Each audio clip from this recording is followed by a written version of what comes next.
Welcome,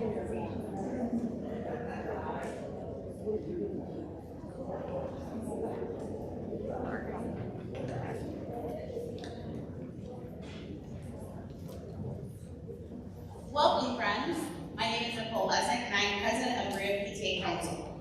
Berea PTA Council is made up of Berea Mid-Park High School PTSA, Berea Mid-Park Middle School PTA, Big Creek PTA, Brook Park Elementary PTSA, Grindstone PTA, and Titans Early Childhood PTA.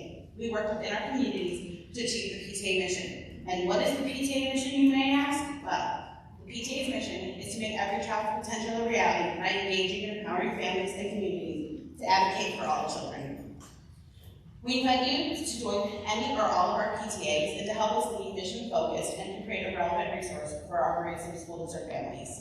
We welcome you tonight to this forum hosted by Berea PTA Council and co-sponsored by the League of Women Voters of Greater Cleveland. Voting is the foundation and a sign of strong communities. Voting correlates with citizenship, education, income, and other kinds of civic health.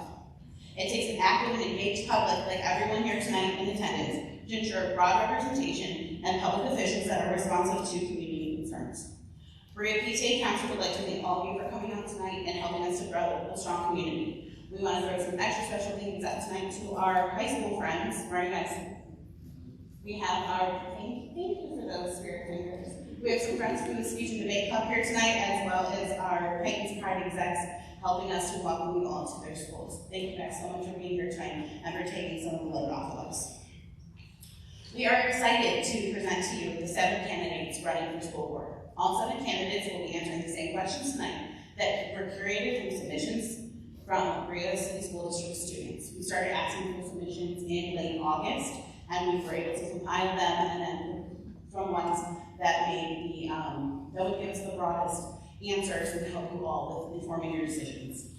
The candidates will be hearing the questions tonight for the first time. This helps with the integrity and the equity of this forum.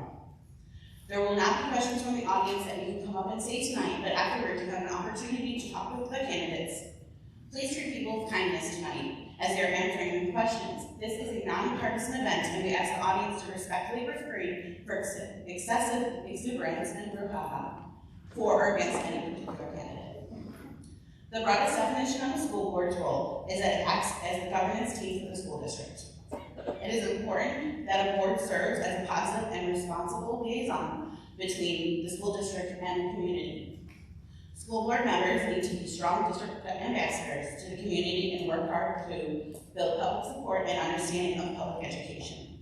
Our moderator tonight is the ever wonderful Penny Jeffrey from the League of Women Voters of Greater Cleveland. She will review the forum rules with us. Thank you so much for being here tonight and for also taking that off my plate, because I'm nervous enough being up here for these 3 minutes. And our friends are here tonight and are going to be up here a lot longer. So good luck to all of you. Thank you all for coming tonight, and we appreciate your support for the PTA.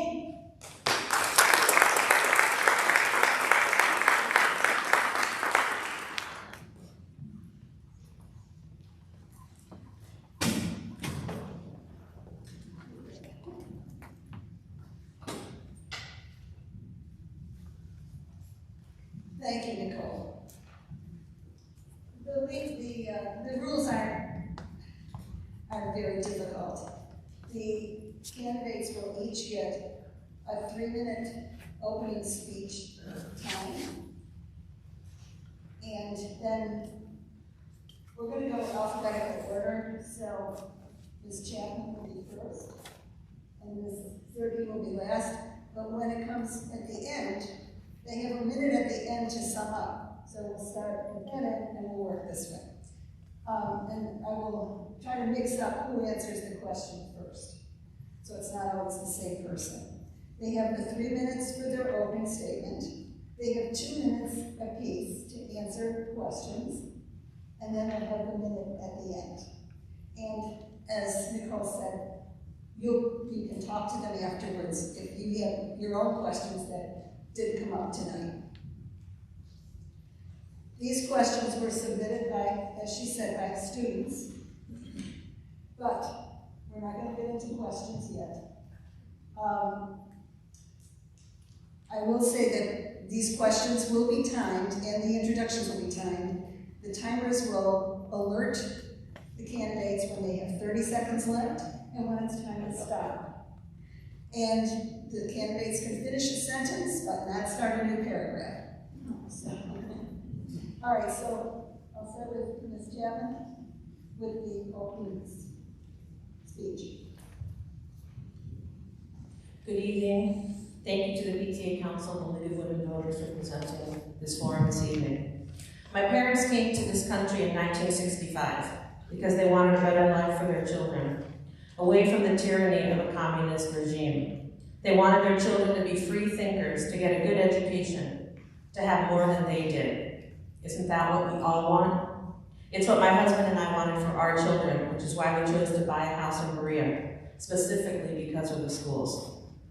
Julia and Jack graduated more than prepared for their college careers. Carter's currently a sophomore and enjoying the same excellent education with the added bonus of a new building. All three had incredible teachers, enriching curriculum, and a plethora of musical and athletic opportunities. My parents were not college educated, but they made it clear that education was their top priority. Their influence led me to college, and a passion for education is my profession. As an adult and a mother, I came to realize that education and public schools are more than my job. It's my way of serving others. That service began in my first year teaching back in 1993. Service that continued in 2004 when my oldest child started kindergarten at Parkmore. Service that continued in the district through volunteering at multiple schools, in the PTAs, the athletic boosters, the band boosters, the Education Foundation, the Committee for Good Schools, many district-level committees, and chairing multiple levy and bond issue campaigns. I served this district long before I ever thought of running for school board. When I made the decision to run for school board, my parents cheered me on from Florida. Seeing my name on the ballot was one of their proudest moments. Martin Luther King Jr. said, "Life's most persistent and urgent question is, what are you doing for others?"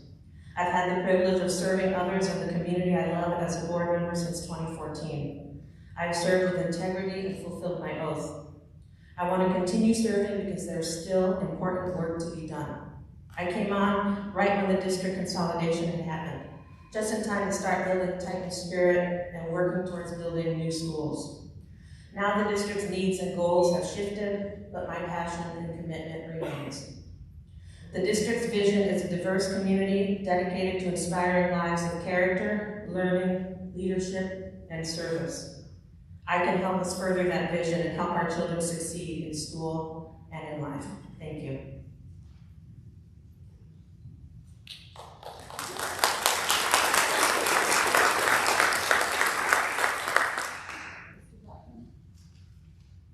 Jerk, homophobe, bigot, racial and religious zealot.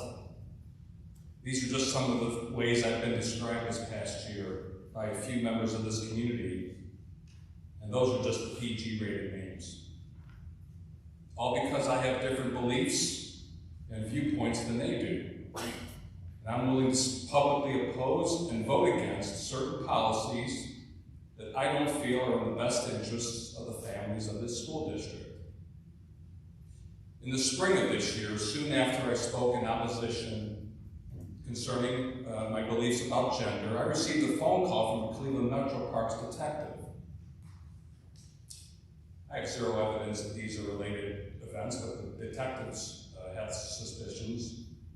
They said, "Steve, we need you to come down to the Metro Parks Division office in the Metro Parks and talk to us." I said, "What for?" "We have a phone call here implicating you in the double murder in 2019 of an interracial couple in the Metro Parks." I said, "You what?" "Yeah, we need to talk to you. You come down here." Well, foolishly I went down there without a lawyer, because they had zero evidence, so I went down. Two detectives put a phone on the table and asked me questions. For 45 minutes, I had to prove my innocence. What kind of car do you drive? Were you ever through this area? Can you prove that you were not at work? Can you prove you were at work? Coaching baseball, you have a baseball schedule. I'm like, what kind of a system do we have in this country where a person can leave a name on a a tip line, and now I have to explain how innocent I am. That's a bad system. Like, well, pretty much that's the way it goes. I've also been called a part of the vocal minority by a board colleague. I've come to expect the cheap shots and the personal attacks toward me and my friends. Well, back in the day, I was a pretty successful pitcher, baseball coach, football coach. We won a lot of games. I loved when people underestimated me and mocked me. It fuels me. Just tell me I can't do something, and then watch me and God go to work. I know that with him and great teammates, nothing's impossible. I've been told the same thing about this election. You can't change things, Steve. It's 1 on 4 on the board. You can't beat the system. You don't speak for the district. You ask too many questions. Don't you know that writing candidates have no shot to win? Conservatives are out of touch. We don't want your Christian beliefs in this school district. You can't do TV interviews. You can't do radio interviews. I got an email this morning at 12:40 from a reporter who wanted to talk, and I said no, because out of respect, I said no. I'm so thankful that this election isn't about me, though. It's about you and what kind of district you want. The taxpayers of this district. You're going to hear from all the candidates tonight. My desire at the end of this is that you will know exactly where everyone stands on every issue. God bless you all, because this is probably the most difficult and thankless job you'll ever face, being on a school board in America in 2021.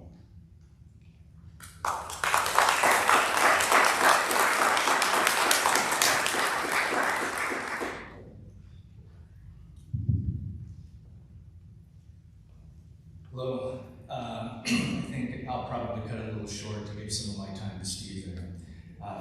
First, I want to thank you to the moderator, to the PTA, and to everyone who came out tonight. My story is a simple one. I'm a simple guy. I have a pretty good sized family.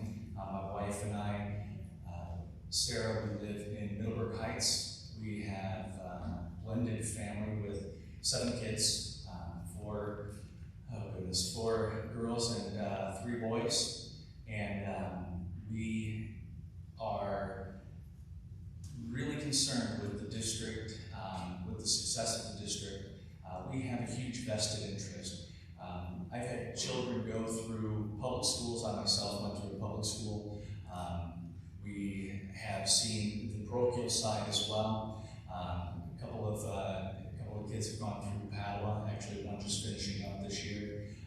My oldest daughter is a teacher in Indiana. She's teaches special needs, and we have 2 currently in district, as well as another 2 on the way. We have a vested interest in the success of this district. I once actually was considering a career change to become a teacher. I admire teachers very much. A good teacher is worth their weight in gold. So thank you. I see some teachers out here tonight. Thank you for your attendance. I also see some students. Thank you to the students for coming out and being interested in the future of your school district.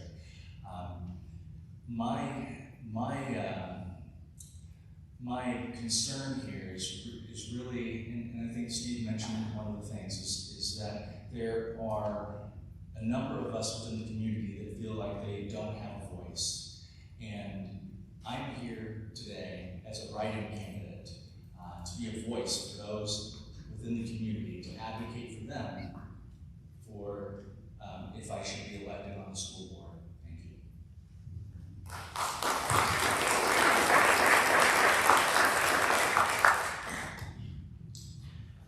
First, thank you to the PTA Council for putting this event together.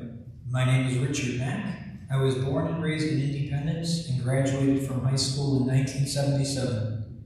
After graduating, my folks didn't want me to go to college. Instead, they wanted me to follow my father's path and go to work for Ohio Bell.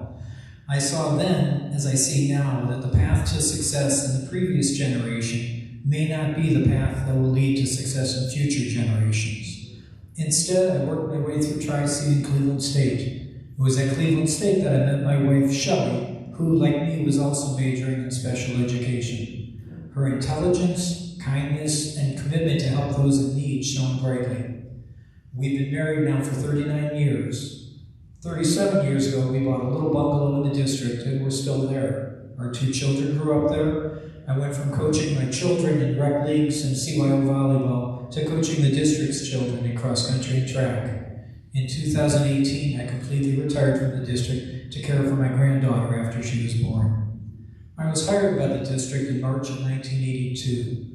Over the years, I worked in all 3 communities in 6 different buildings as a special needs teacher and later as a department chair.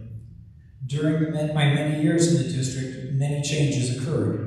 4 of the buildings I taught in are gone, and my second home, Mid-Park, where I spent the last 25 years of my teaching career, is now a middle school. I went from having my teams rise up for battle against those Berea Braves to coaching our beloved Titans as the students of the district came together wonderfully. While in the different buildings around the communities, I was fortunate to work with many wonderful students, families, and staff members. The families in this district embraced and supported my students, my teams, and my projects. As a teacher, I watched the evolution and progression of services and programming for students on IEPs.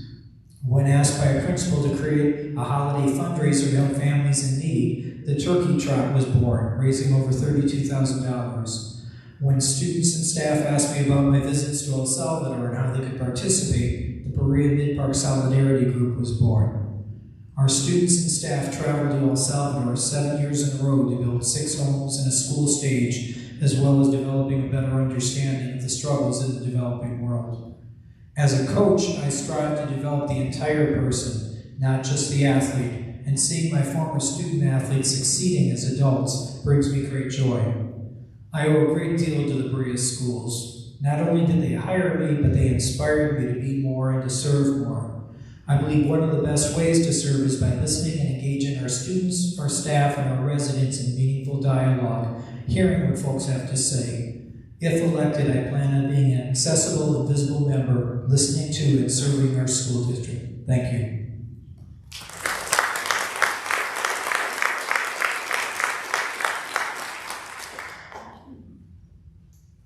My name is Doug Schwinn. I've lived in Brook Park since 1969 when my family moved here. I attended K-12 schools, Berea City Schools, starting at East Park Elementary, Middlebrook Heights Junior High, and Mid-Park High School.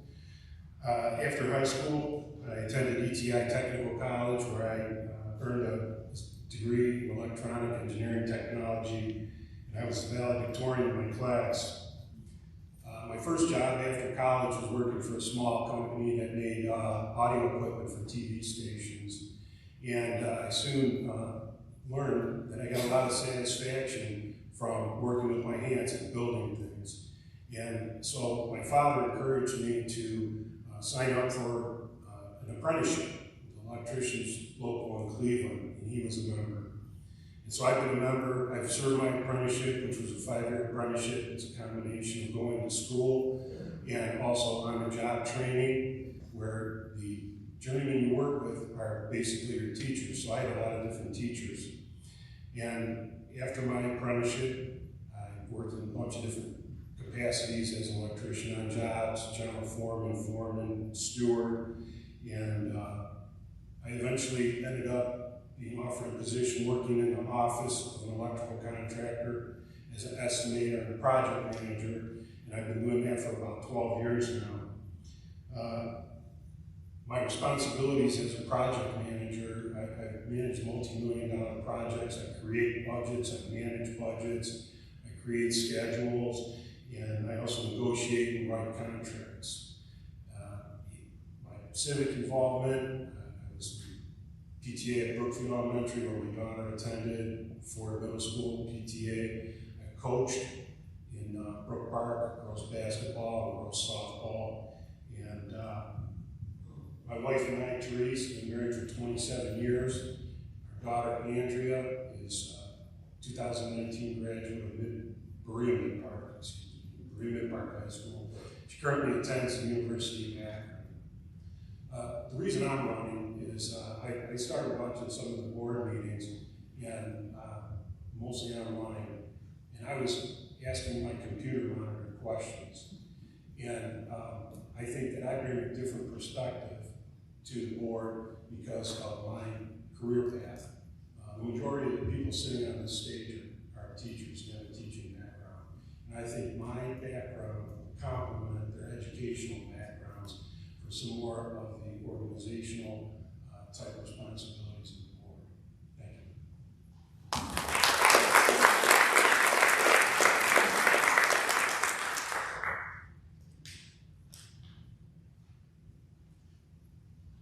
Hello everyone, my name is Rachel McDonald, and I am so excited that you guys are here today sitting in this beautiful auditorium. I wanted to thank the PTA for hosting this event and our moderator as well for joining us this evening. I grew up a little ways from here, not really that far, but in Parma Heights. And after college, my husband and I, my fiance and I decided we were going to move to Brook Park. So we got married, we bought a house, and we had our first baby our very first year that we were married, and we've been here ever since. We had the pleasure of raising 3 boys. Our oldest is actually a graduate of 2020 of Berea Mid-Park High School. He also graduated from Polaris. I'm proud to say that he now has a full-time job in the construction field, moved out, bought himself a truck, and he's doing very well. My middle son is actually a senior this year, and then my baby, who does not like to be referred to my baby, is a freshman. So we have been here for a while, and we have enjoyed many, many blessings here. I am an educator. I've been in the education field for the last 23 years. I have taught everything from kindergarten to high school to alternative high schools in various locations around this Cuyahoga County. I have been active in my community for a very long time. I, for a long time, was the water bottle PTA mom. That was my job for at least probably the first 12 years of my PTA. And as my children got older, I was able to take on some more roles. I currently sit on the PTSA. Here in the high school, I am the secretary. I'm also the vice president for Brook Park Neighborhood Watch.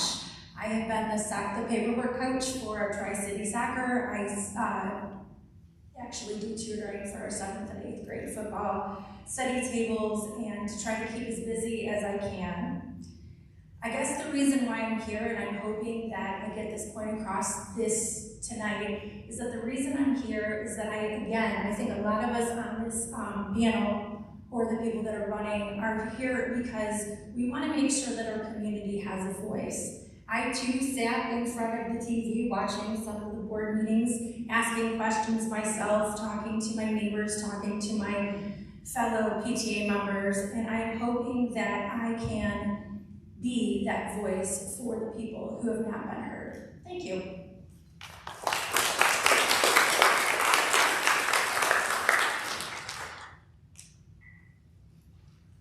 I'm Heather Sirke, and I also want to thank Berea PTA Council and the League of Women Voters for hosting the event tonight. I'm so glad to be here, and I am all in for the Berea City School District.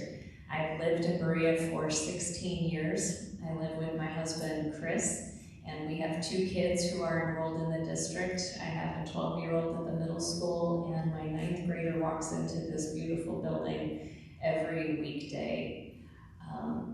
I am a big supporter of public education. I graduated from a public high school, and when I was in school, I carried a lot of adult stress with me. When I was in school, I worried about things like, will we make the rent? Will the landlord fix the plumbing in our place? What will my future look like? I was a free lunch kid. I sat in a cafeteria that divided free lunch kids from middle class kids. And so I feel very fortunate today. Fast forward, I'm a proud graduate of Baldwin Wallace College. I was able to go to college because my mom pursued a job at Baldwin Wallace. And so my sister and I were both able to get a college education. From Baldwin Wallace, I went to Cleveland Marshall College of Law, where I earned my law degree. And out of law school, I practiced criminal law for 2 years as an assistant prosecutor for the city of Cleveland, dealing with all of the problems that big cities face. And after that, I went to the Cleveland Metropolitan Bar Association, where I still am today, and I practice in the area of lawyer ethics and discipline. For as long as my kids have been in school, I've been an engaged volunteer in our schools. I served for 2 years as the president of Grindstone PTA, 2 years as the middle school PTA, and I also served on Berea PTA council. And one of the years when I served on council, we received a gift of over $500,000 from a retired educator that was to be earmarked for scholarships. And so I was very glad to be the drafter of the Somerville Memorial Scholarship Endowment that has already awarded thousands of dollars to graduating seniors. And I provided all of that work pro bono for PTA. And so I'd like to be able to lend my professional skills and experience to the board and continue to promote the work that I began at the middle school in the area of diversity, equity, and inclusion. I continue to be a member of the district's JEDI task force and would continue to be a member. Thank you.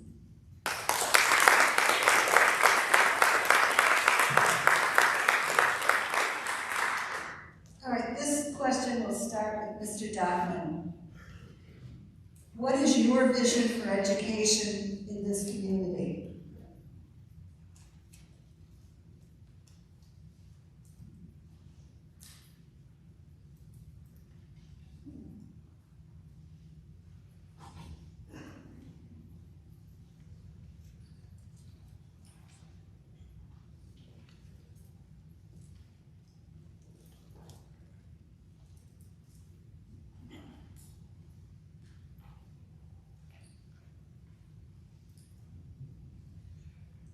I'm finishing up my first term on the Berea City School Board, and it's probably been the most difficult job I've ever had. The vision that I have is that the parents control their child's education. They have not abdicated control of their child's responsibility for their child to the government. I see some very dangerous trends coming to public schools. The government is dictating more and more and more, and parents are getting less and less input. And that's dangerous. So that is a trend that I see. That is a vision that kind of greatly concerns me. A board member can vote no. And I've been the only board member to vote no in the past 4 years. Is that what we want on the board? 5-0, 5-0, 5-0. Are we never making a mistake? Do we never implement poor policies? So if you want somebody that's going to oppose, and I don't oppose everything, 95% of the time we all vote the same. But there are moments where you have to oppose and vote against. And I only do it when there are the best interests of the district is at heart or it's endangering the kids. Transportation policy recently, I voted against, the only one. Okay? I don't believe it's fair, we'll use a JEDI term, equitable, that the elementary school kids drive have 1 mile distance and the middle school and high school are 1.5. My opinion, it's not fair. We have same kids in the same house that have different rules. We are not in a financial crunch. We can give everyone transportation that had it last year with some changes, obviously become more efficient. But again, the vision is that we have to hold people accountable and we have to make tough decisions. I've made those decisions, whether people agree or not, I'm willing to do them. Thank you.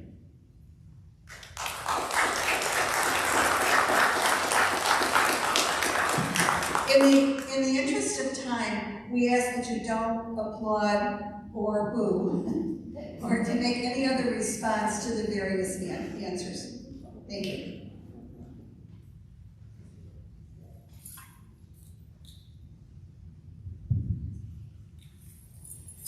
Okay, so what is my vision for education in the community?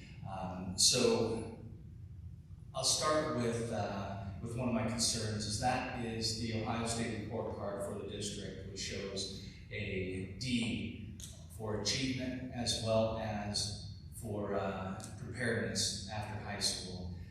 These are things that I think that everybody would share a vision that we improve on these items. This is something I think is a dire concern for our community. I think that we have to have a focus on academic excellence. I mean, this has to be our #1 priority. We're talking about those academics that are driving the success of our students in the future after high school. I also would like to stress the importance of transparency. Again, as an advocate for the community, transparency is something that is extremely important. I'd like to see that things like curriculum is posted and available for parents, where it doesn't have to go through a process to be able to get those items, submit for a request and things like that. I'd like to see that this is completely transparent. I would also like to see that when surveys go home go to kids and they're receiving an opt-out, parents are receiving an opt-out, I would like to change this. I would like to see it become an opt-in, so that parents have to explicitly give permission for their children to be surveyed. These are things that I think are extremely important to help us be focused on academic excellence within the district.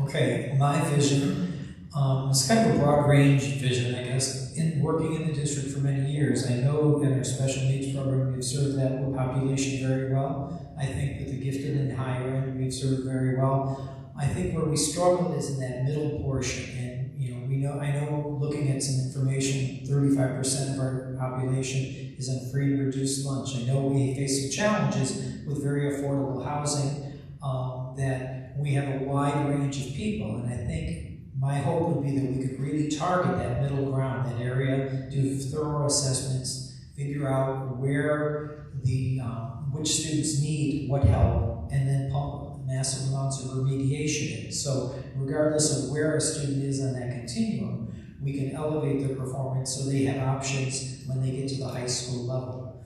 I think if we can assess basically what our resources are, where our strengths are, where our weaknesses are, and then really dedicate 100% of our time and efforts to the weaknesses, then we can bring them up.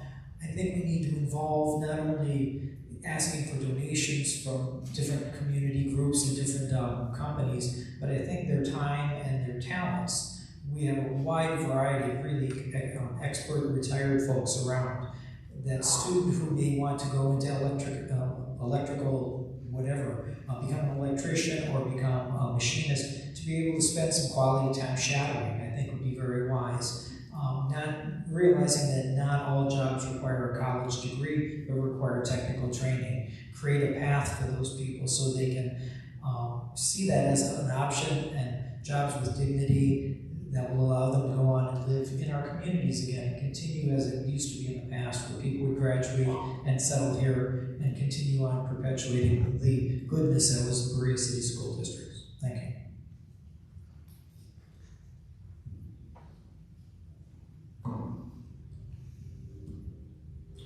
So my vision for the schools, I'm also concerned with the state report card as well. I mean, some of the state testing doesn't represent things. I don't think we should teach our kids to pass a test. I think we need to teach them to apply themselves and come up with answers to problems and problem-solving skills. But I'd like to see better procedures for tracking student development from year to year and see where the district's doing things right and where they're not, and evaluate the programs to figure out where we might be better spending our tax dollars. I'd like to see the talented and gifted programs also get a boost. I've talked to many people as I've been out campaigning, and they say that their children didn't have access to be challenged, so I'd like to see some of that. Also, I think that schools today, just in general, not only our district, are missing teaching children everyday skills, like everyday finance skills, balancing checkbooks, things about investing, about getting insurance, about how mortgages work, things like that. And I think that'll give them better preparedness for success after high school. And I think that the districts needs to communicate better with the taxpayers and the stakeholders in the district. And I think that through that communication, they can get a better community school or community decisions made and get the input of the community when they want to make some of their decisions as it relates to education and other policy matters. Thank you.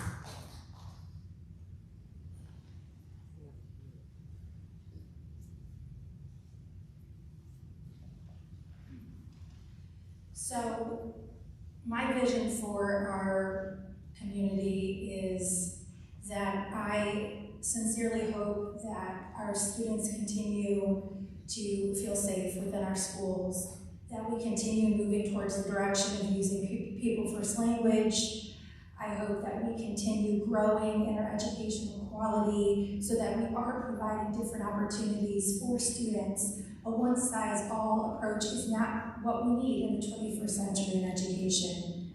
I hope that we can continue that community sense where all stakeholders feel that they have an invested interest in our schools and our educational community.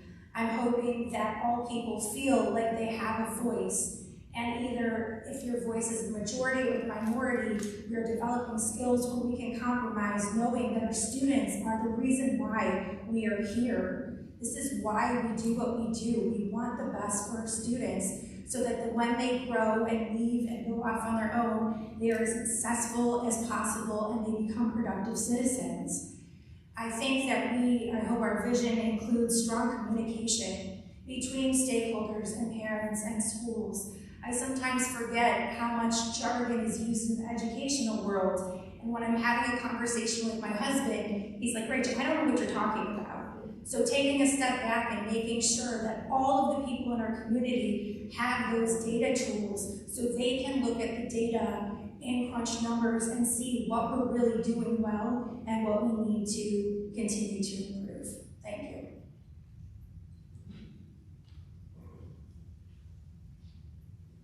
My vision for education is one where there is a significant partnership between schools and families.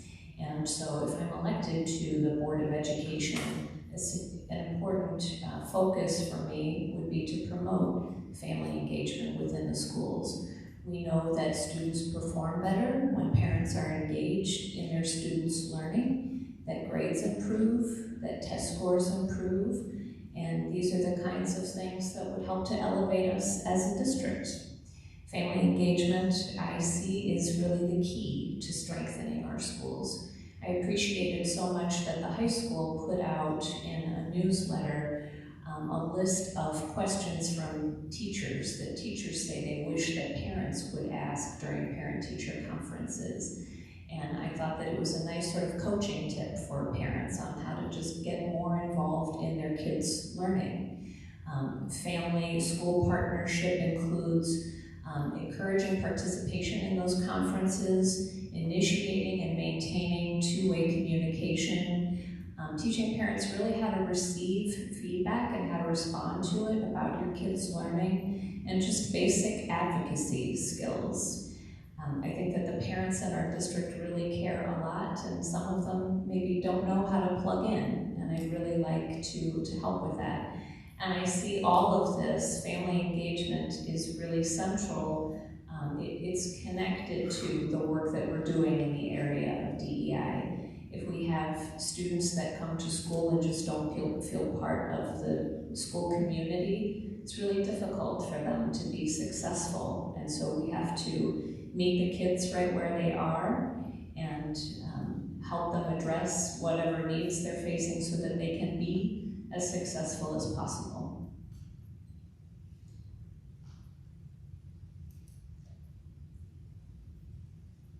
My vision for the school district is that we continue to offer students a well-rounded education.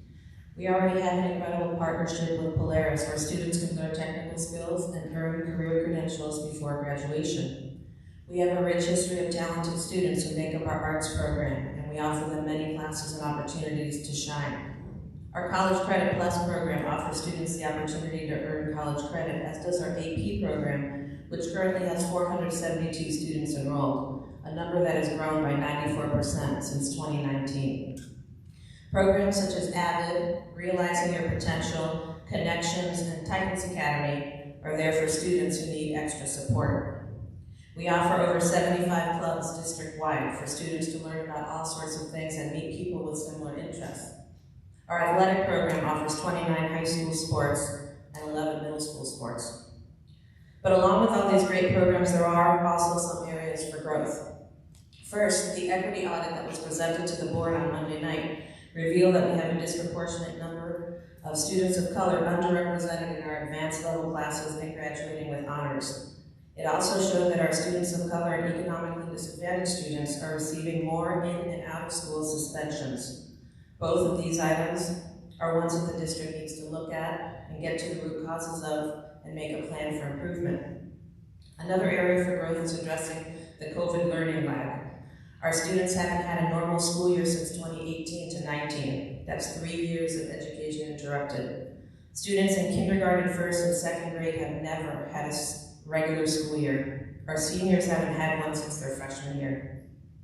The district has already started implementing some plans since the summer and some other strategies to reach our most vulnerable students. But hand in hand with addressing those academic needs, it's also necessary to address the social, emotional needs of our students and the trauma they suffered during the pandemic. We also need to keep staff morale up during a time that seems the whole country has turned against them. The mental health of our staff needs to be a priority too.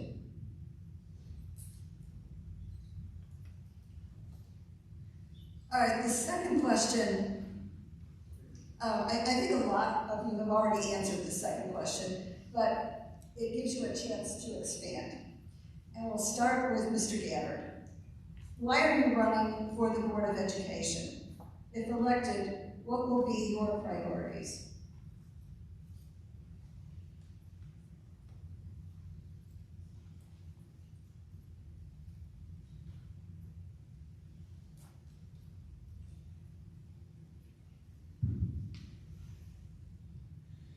So why am I running for Board of Education? So first and foremost, because of my family, because we have such vested interest in the success of these schools, and for your family, for the families of everyone that feel like they do not have a voice right now. I am running for you, to be an advocate for you, for those underrepresented in the community. There was a mention of the equity audit just a moment ago that was presented on Monday. There's a lot of concern with things like this going on in the school district right now. One of the things that I was able to uncover is the equity audit was completed with a framework put out by ICS Equity. If you look at ICS Equity and track them back to Wisconsin, which is where they were born, you can see some of the work that they've done in Stonewood School District as well as in the Elmbrook School District. This framework was used. The next step that came after the equity audit was a workshop. And in this workshop, they put together what they referred to as equity non-negotiables. Some of the things that were concerning in this were consisted of, but not limited to, things like remove the whiteness from curriculum, focus on identity-based teaching, things like this, where the focus begins to shift from teaching kids to stressing their identities and such, and removing and kind of demonizing an entire culture. This is something that our community communities are concerned with, and that is a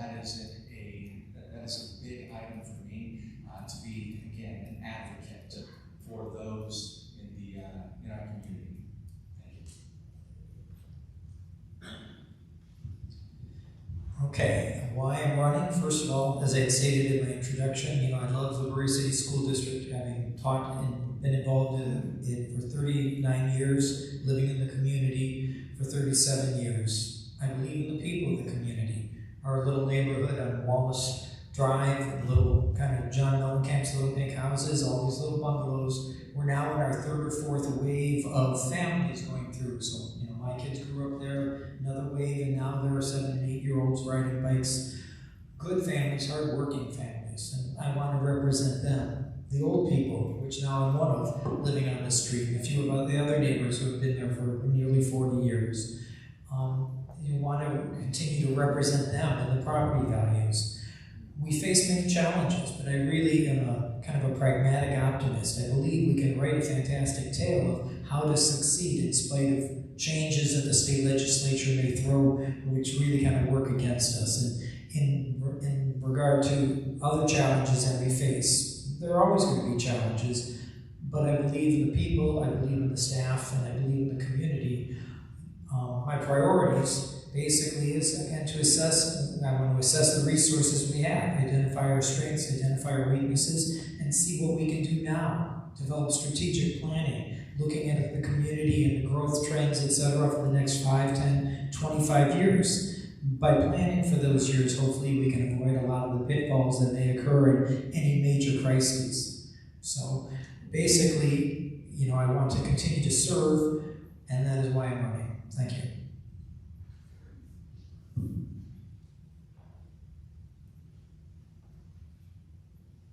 Why am I running?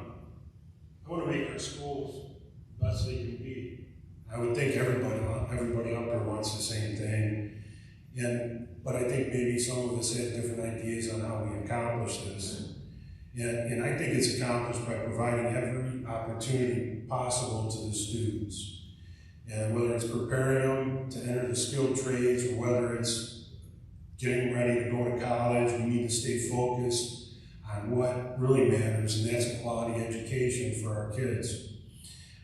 I think we do this through academic accountability. I touched on that a little bit earlier. I think we have to set goals, measurable goals. If you don't measure it, you can't manage it. There's no way to figure out where you're doing good, where you're not doing good. And I think if we have a procedure to evaluate the effectiveness of our administrators as well, that will also go to accountability. If they're not performing their jobs correctly, where can they improve? Where are they excelling? And it'll help us team people up together in the administration maybe that would benefit the students. My other priority is the finances of the district. And I think it was in May the district put out a 5-year look ahead, and by 2025, I believe, they're going to spend down the rainy day fund almost $13 million, so only be $5 million left. And I think the district needs to be proactive in cost savings measures, and we're finding other sources of revenue, maybe partnering with businesses in the community. And I think we need to that's one of the greatest assets of our community, being 3 cities, is the businesses and the people.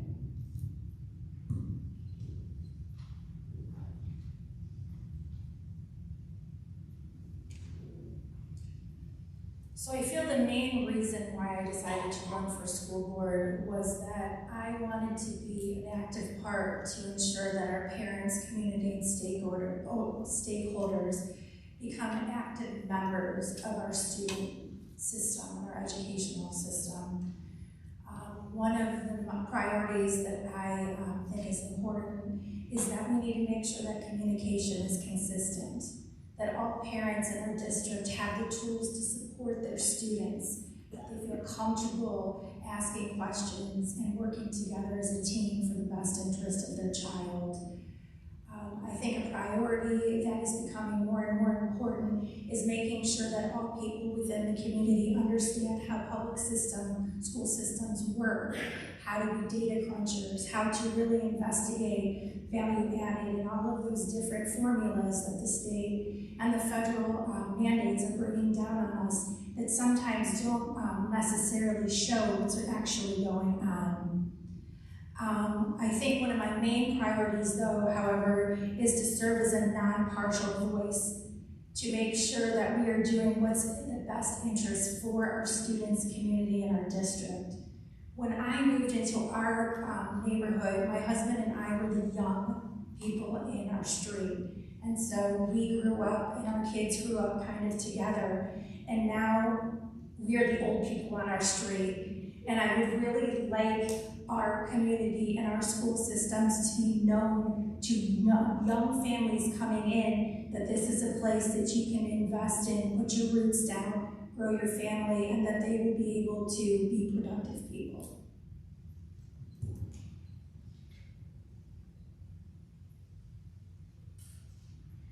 Any decision-making body needs to have a diverse group of people at the table. We know that when you have diversity of experience, that you get better outcomes. And so I don't just mean racial diversity and cultural diversity, although those things are incredibly important, but having that professional experience when you're making decisions is critical. And so I want to bring my legal training and experience to the Board of Education. When you're making decisions that might have significant legal and financial consequences, I think that it's important that you have the right experience at the table as part of those deliberations. More than that, though, I'm just so passionate about the students in our district, having 2 of them that attend here. I love to hear from students. I've had the opportunity to work with students and to help them carry message about what they are experiencing in our schools. And I want to continue to elevate student voices. We have amazing, just gifted, unique, and incredibly resilient students in our district. And I just want to be able to continue to support them in any way I can.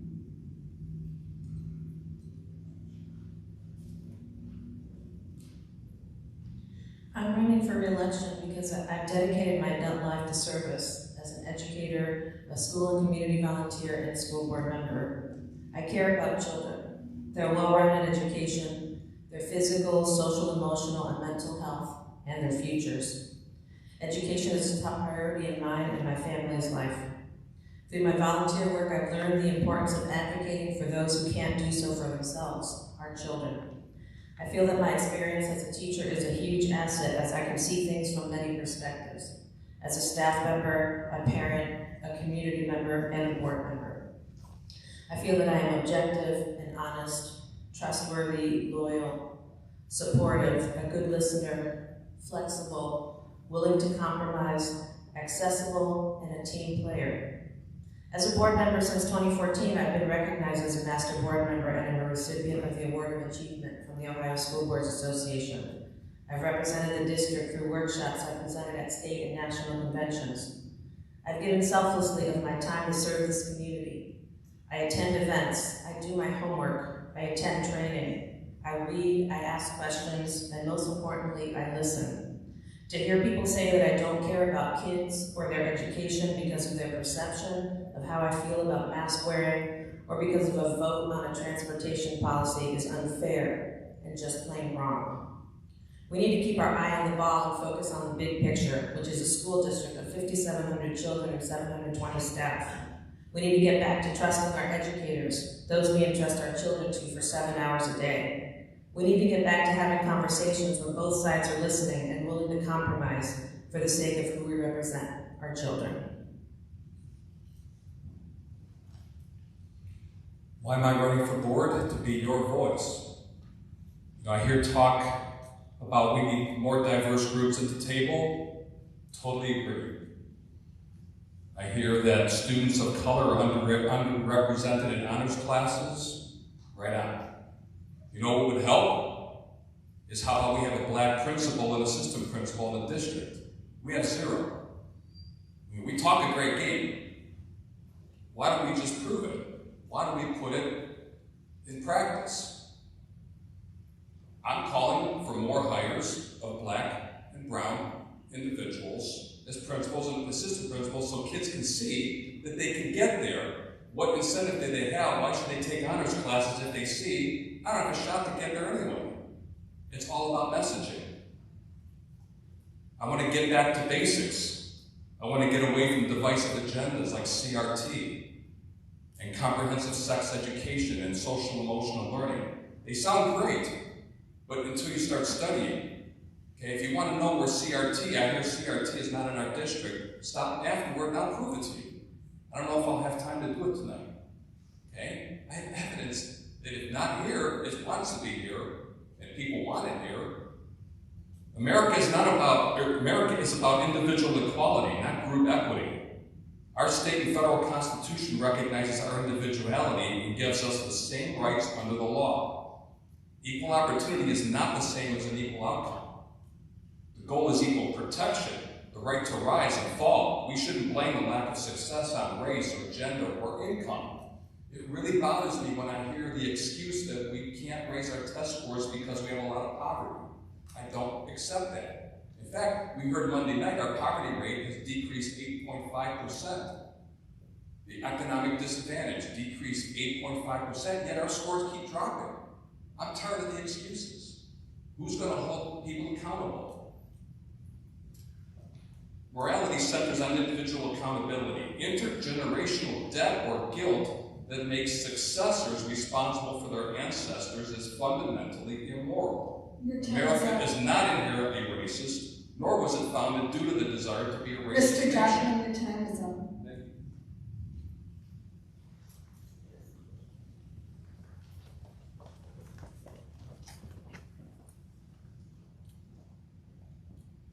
This time we'll start with Mr. Mack. Tell me about a time when you had to step out of your comfort zone to solve a problem.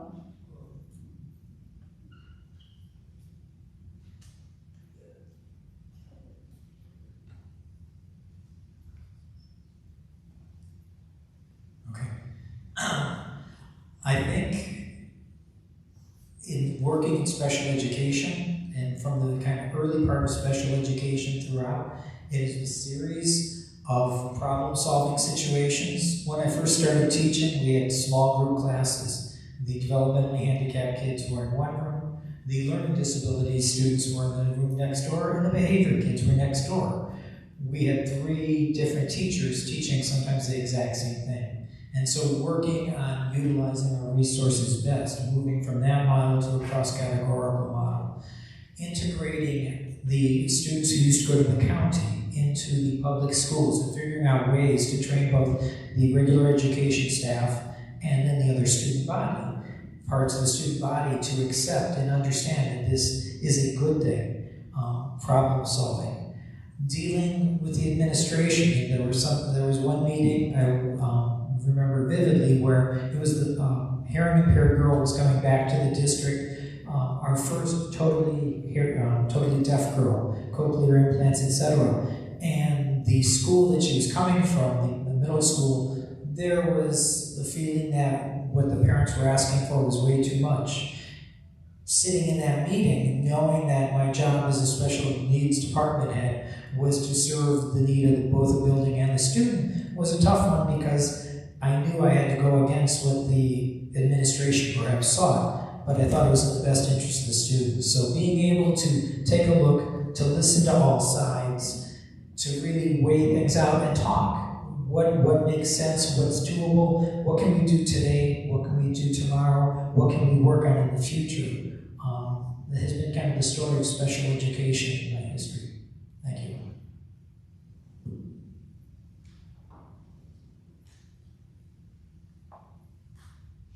Transition from being a field electrician to becoming a project manager, that was definitely out of my comfort zone. I was out of my element, dealing with the business side of electrical contracting.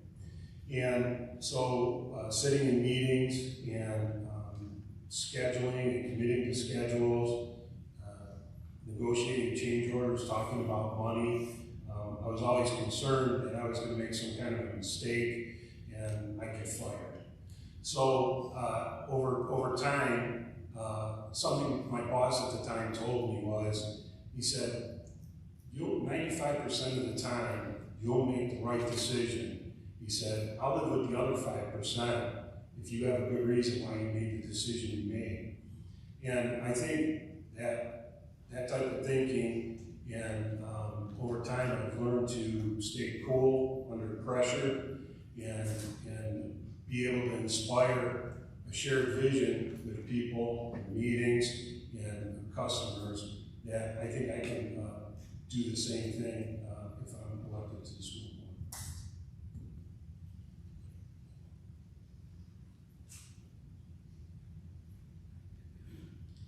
So I have been part of the special education community since I started teaching. And I think the example that I can think of stepping out of my comfort zone is when my husband and I discovered that our middle son was autistic. And I had to trust teachers and staff to help educate my child who could say 3 words. And will never, ever, ever forget the day that I left him at preschool and he was holding onto my legs screaming and saying no, because that was one of the words he could say. And I would just remember his teacher looking at me and saying, it's going to be okay. And as I'm in the parking lot driving to school to, serve my students, I am bawling my eyes out. And by the time I got to school, his preschool teacher called me and had said, Mrs. McDonald, he's doing great. So being able to put myself in that vulnerable position of having to accept that there are other people who love my son as much as my husband and I do has been one of the greatest journeys that I have. And my son has taught me so many things and changed my mind on so many different things. And I think he wouldn't be where he is today without the teachers and the support that he had within the district.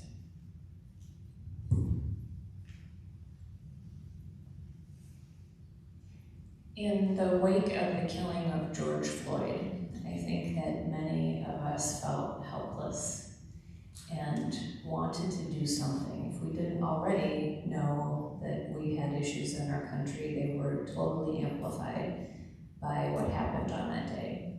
And I was going into my second year as the president of the Berea Mid-Park Middle School PTA. And in the year before, we had introduced our Middle Talk series, where we talked about things like eating disorders and bullying and social media, just what it's like to be a middle schooler. And so I sat down with our board and said, I think we need to devote Middle Talks to diversity, equity, and inclusion this year. And they were supportive of that idea, but I really didn't know what that was going to look like.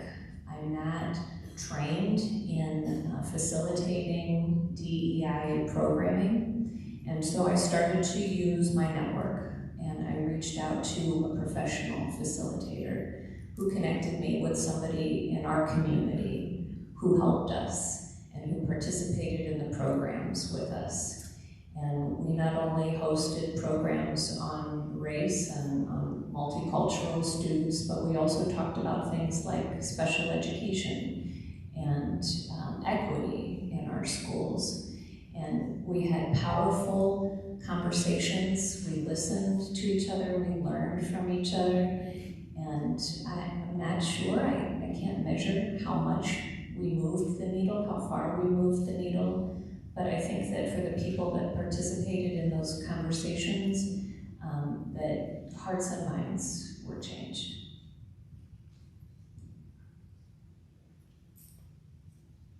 I've had lots of instances in my volunteer work where I've had to problem solve issues with others. When you bring a lot of people together, we're passionate about the same thing, sometimes things don't work out. I've approached them all by listening, not avoiding the problem, and looking at it straight on and being honest. It's also something I do on a daily basis as a teacher. Sometimes lessons don't go as planned, or students bring their home lives into the classroom, they're hungry, they're tired, something happened before they came to school that they can't forget. And I have to think on my feet using empathy and a lot of times comedy since I teach young children. Problem solving is something we also do on a regular basis as board members. And there's a big misconception about the role of a board member. We can't solve the problems just because you ask us to. We can't tell employees what to do. We can't eliminate your child's suspension, things like that. There's a process of how things work. But in problem solving as a board member, I feel it's more like putting out fires and pointing people in the correct direction to those that can help them. But I will always listen and help them solve the problem. You know what's comfortable? Not being on a school board. Probably the toughest decision I had to make was this winter when I wanted to quit.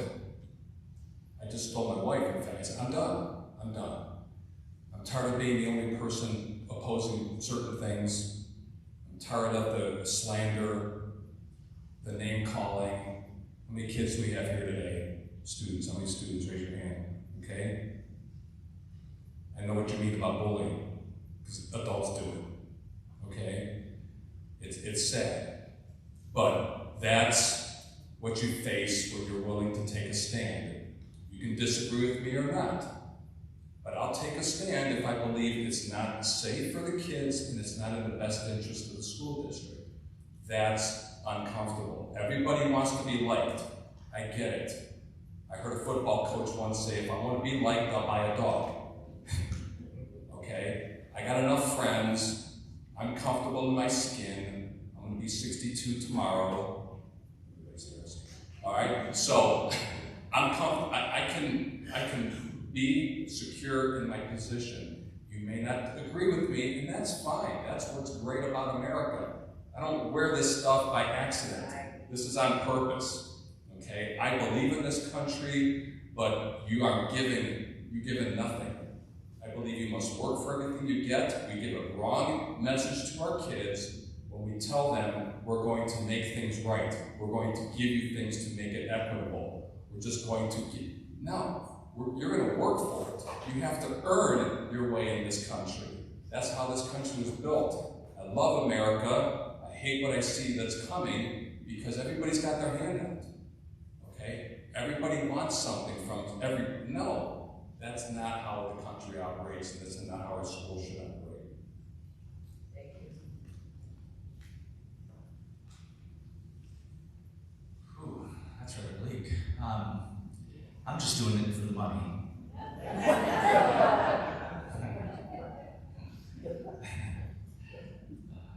So, my current title, my profession is I'm a CRM manager. I'm actually a global lead for a global auto manufacturing company. I work as an administrator, configurator, a Scrum project manager, a business analyst.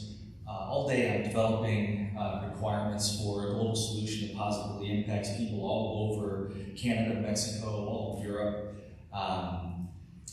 I moved from domestic implementations, for just companies here in the U.S. and went to work for this global company. And this was rather uncomfortable, and it sometimes is uncomfortable most days. There are things that I have to work with is diverse functional teams. Global applications of things and work with different cultures and such, and it's not always easy. There's different perspectives and issues, and things are viewed very differently in some areas, and this is something that I have to deal with all the time. So things that have helped me in this are really talking to people, learning, listening, understanding, mostly. One of the things that I use all the time is it's using root cause analysis called the 5 whys. Always keep asking why. Someone tells you the reason for something, ask why. Keep going, keep going, keep going. Eventually you find out what the root cause is. And I think that applies to a lot of things. We have to understand, we have to ask why, we have to question in order to get to the root cause of issues so that we can do the best that we can, not only in business, but also for students and the community.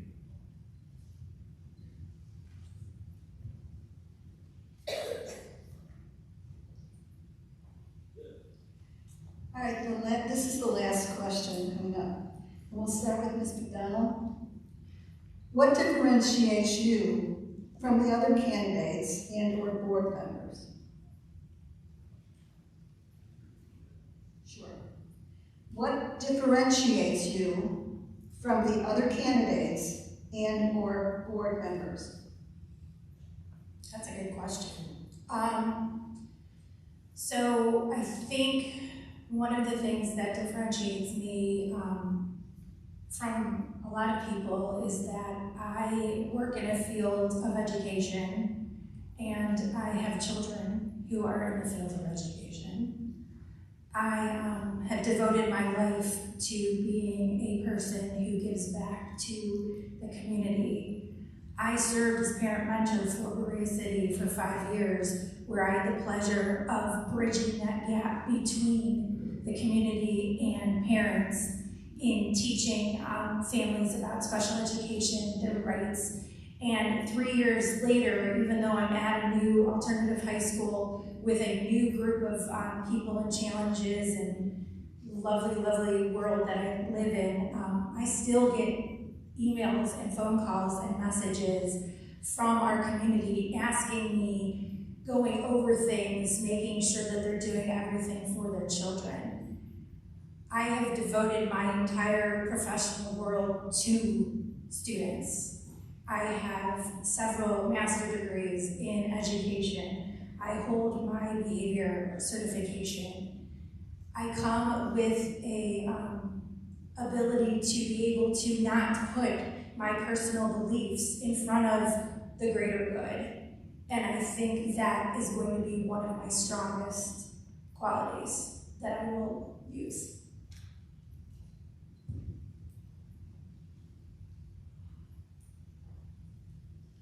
I've already shared that I have unique professional experience. I have legal training, having been a lawyer for 19 years.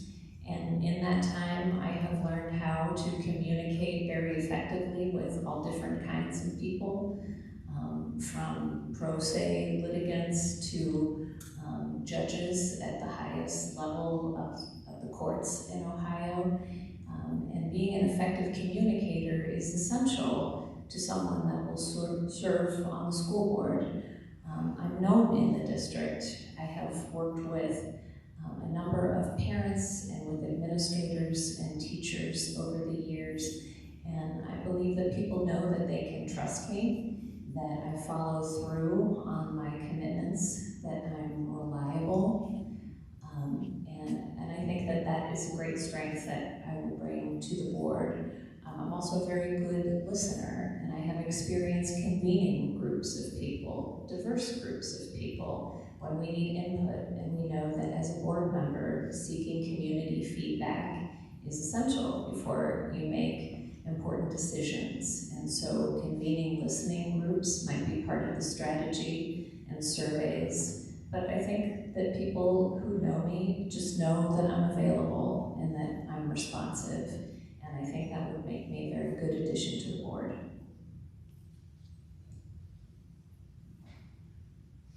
I've already shared my experience as a volunteer and in education, but I feel what differentiates me is since I've already been a board member, I know what the job entails and what the role of a board member is. A school board's job is to make policy, while the superintendent is charged with administering those policies. It's not the role of the board to micromanage or to tell employees what to do. Actually, the only employees the board hires and evaluates are the superintendent and treasurer.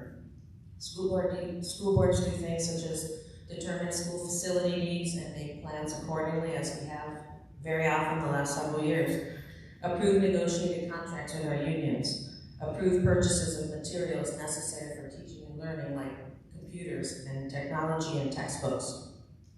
We review and approve the budget prepared by the treasurer. We ensure that the community is being communicated with through a variety of methods, listening to that feedback. We attend school and community events and celebrate student and staff achievements. According to the Code of Ethics and our board policy, individual board members should support board decisions and accept the will of the majority. We render all decisions based on the available facts and individual judgment rather than succumbing to the influence of individuals or special interest groups.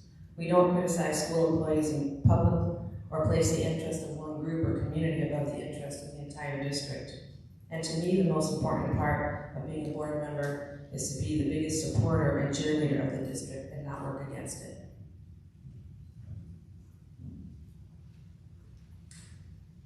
I think it's clear that what differentiates me from the rest of the board members is the willingness to stand up and oppose publicly and voice those concerns. I've said I'm the only person that has voted against the board this past 4 years. I can't speak to prior to that, I was not on the board. But it's a dangerous situation when everyone agrees with everything. That's not healthy. Again, I don't disagree with everything. It's 95% of the time I'm on board. But there are times when you have to take a stand. I'm the only one willing to do it. Okay? I don't do it gleefully. I'd like to be liked. I'd like to get along and have no problems. But that's not the job of a board member. A board member has to question and not be criticized for questioning. You can disagree and still support the decision. I don't believe it means you always have to agree. You don't undermine, you don't sneak around and try to subvert the process. You vote, vote's taken, it's 4-1, we move on. If people ask me to explain the decision, I'm going to explain it, okay? And I'm going to advocate for that position afterward, but the decision's been made. So disagreement does not mean you do not support. So that differentiates me.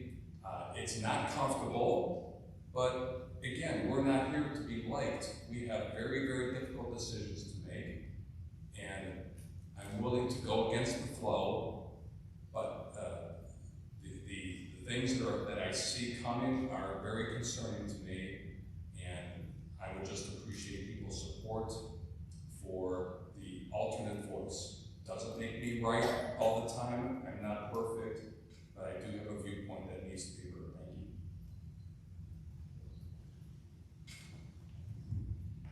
you. Okay, so what makes me different? First of all, I'm not an educator. Not everybody is, but there's a number of educators. I'm just kind of an educator wannabe.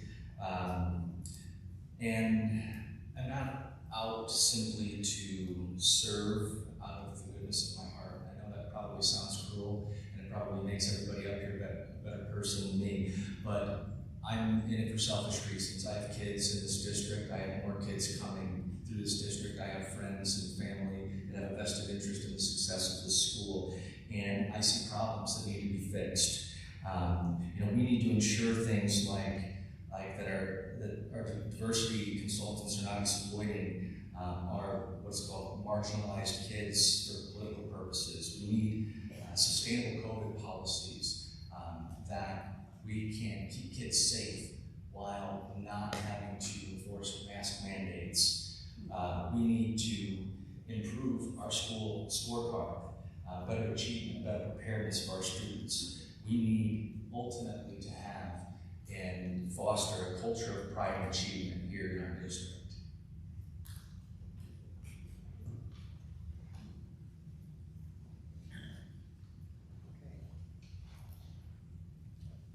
Okay. So one of the things that differentiates me, while there are multiple educators, I've spent my career in the district, all 39 years, I guess you could say. So I kind of know the district from the inside out, which brings a different level of scrutiny, or I think I bring a different level of scrutiny to the board. I also, early in my career, spent 3 years at what was then known as the Berea Children's Home, is now the Snow School, dealing with emotionally disturbed students. And part of my training, I was the district trainer for PAR, which is Physical Aggression Avoidance Response and Remediation. And it was really an important development in my career, I guess you could say, or part of the development of my career, dealing with crisis situations, conflict management, both physical and emotional. And so I think that training I have found has benefited me throughout my entire teaching career. What a lot of people don't know is the first 14 years of my married life, I also helped manage a golf course. It was the bookkeeper, I ended up, after multiple failed leaseors, myself and the greenskeeper took over the business plan and turned basically a $250,000 loss into about $100,000 profit by adjusting the business plan. So I have some decent business savvy. I have a different worldview. I've taken student groups to London and Paris. I've taken student groups to El Salvador. I've made a total of 10 trips there. We've had 6 different AFS students, or 6 different foreign exchange students from Palestine, Italy, Belgium, Chile, and Italy. That worldview really, I think, helps in looking at many, many different things, locally and broader. And I think really, in all honesty, just that great sense of empathy for all the people who are around, being able to stand in their shoes a little bit and take a look from their perspective helps me in my decision making. Thank you.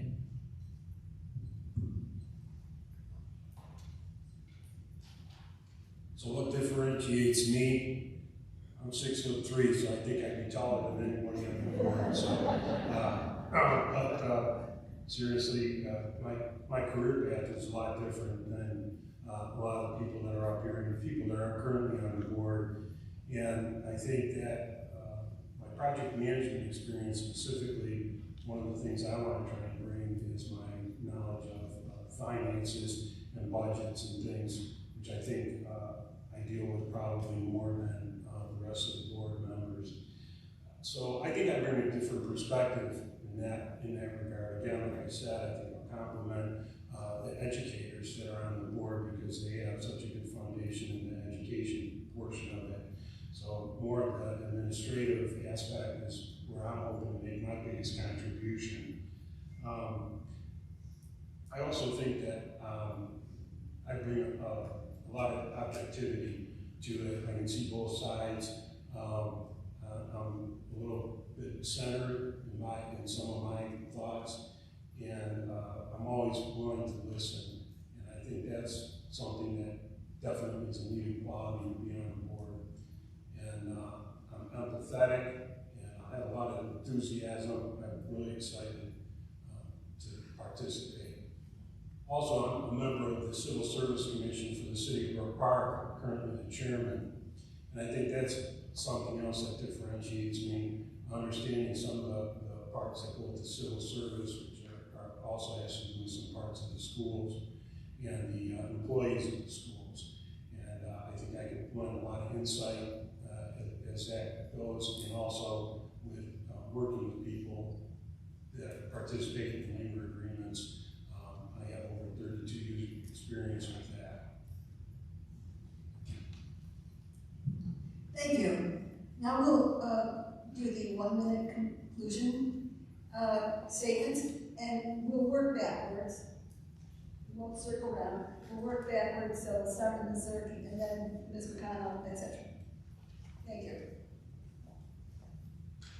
I said at the beginning, and so I'll just say one more time, that I'm all in for the students in the Berea City School District. I've had the good fortune to work with parents and administrators and students over the years, and it was that work that really inspired me to run for the board. There's so much good that's happening inside of our schools. We have robust academics and extracurricular opportunities for students, and we have teachers that are so dedicated and so caring. They care so much about their students. Our schools aren't perfect. I want to honor the proud traditions we have in the district, but do a better job of making every student feel a part of that tradition and let them know that they can be their unique selves and still be part of the legacy of the Berea City School District.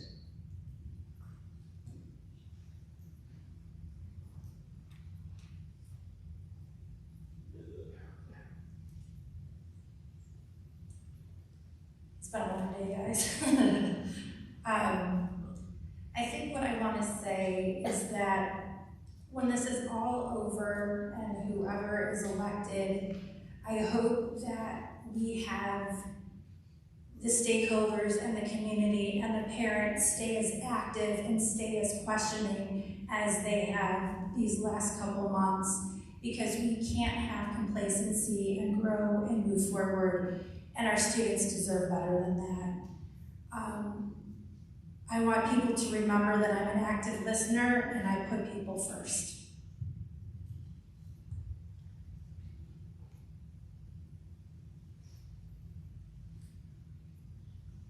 So one of the other things that differentiates me from the other people that are on the board, well, maybe not all of them, I'm not sure, but I went through 13 years in the district. I know what it was like, I know where it's been, I know where it's going, and we've set a foundation. And now we have to build upon that foundation and get to the next level and continue building on top, the next floor and the next floor of building, the way buildings will go. And so what I think is, again, that I want our school district to be the best it can be. I want it to provide the best education possible, whether kids want to go into skilled trades, they just want to go work at Marks, whatever they want to do, that we can be there to support them and make them the best person that they can be.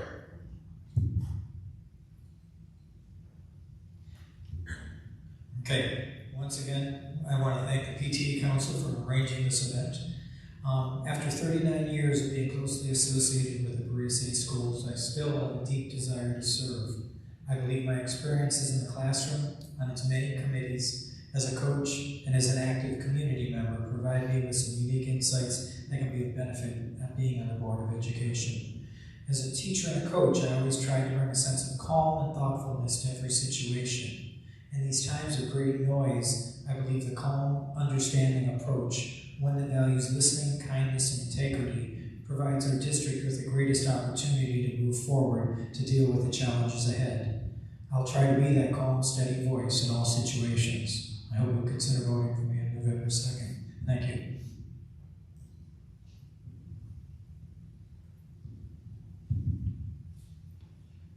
Thank you once again to the PTA, moderator, to the teachers and students that have come out tonight. Again, my name is Larry Gabbard, and I'm here running as a write-in for school board to be an advocate for the community, an advocate for families, so that they feel like they have a voice. Not only feel like they have a voice, but to have a voice. I will be your voice. Remember, write in Larry Gabbard for school board.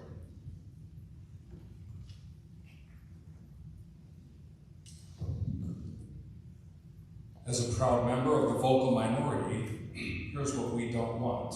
We don't want masks or vaccines mandated. We don't want healthy kids excluded or quarantined. We don't want our kids bullied with zero repercussions for the bully. We don't want divisive agendas in our schools. We don't want to be called domestic terrorists because we speak out in the school board meeting. We don't want an unequal transportation policy that has different eligibility zones for children depending on the grade area. We don't want excuses when we ask why our standardized test scores continue to drop. And we don't want the government to replace the parent as the ones that are in charge of the child's education. Here's the one thing we do want. We want our children educated, not indoctrinated. On November 2nd, or sooner, if you vote absentee, you can choose what kind of school district you want. You, the hardworking taxpayers of this district, have a chance to be vocal. It's your district. It's not ours, it's yours. Be vocal with your mouth, not with your mouth, but with your pen. Re-elect myself and my friend here, Larry Gabbard, help us be your voice for our kids.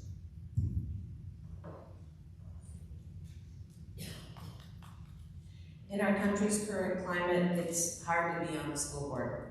No doubt that the last 18 months have been challenging, but with challenge comes opportunity. A great thing that has come out of the pandemic is that people are paying attention and they're engaged in their children's education. I believe that everyone on this stage is well-intentioned and wants our students to achieve. But the choice belongs to the voters. It's a choice between talking about race and diversity issues and trying to learn from and appreciate each other's differences, or denying that differences are a worthwhile conversation. It's a choice leading with empathy and seeking for understanding versus leading with fear and scaring people by saying that dangerous, unpatriotic, divisive, and political policies are being secretly planned. It's a choice between listening to students and education experts with curiosity versus listening for what fits into an agenda or personal view. My choice is to have the difficult conversations, listen to people's stories, understand the data and facts, and find ways to address them and improve. I hope you will join me in these conversations and continue to make the district a great place for all students. I appreciate your vote and thank you.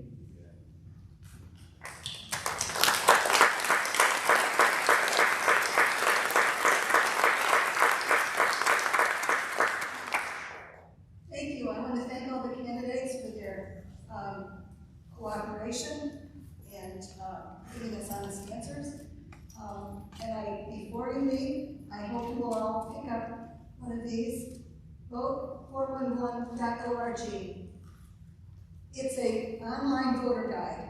You go in, you put in your address, and it brings up what's on your ballot. If not just the candidates, but any issues that are on your ballot for where you live. And I wanted to reemphasize it with the folks who are running for office, because the League of Women Voters will have sent all of you by email the questionnaire that we ask you to fill out. And if you fill it out, we love it, it's great. If you don't fill it out, it says, candidate did not respond. And so when people go in and look at it, they want to see what candidates responded and what they had to say. And if you have not heard from the League of Women Voters, see me afterwards. I'll connect you so that you can make sure that your information is there with all the others. So thank you very much. I appreciated all your attention and your cooperation, and it's been a great evening. Thank you.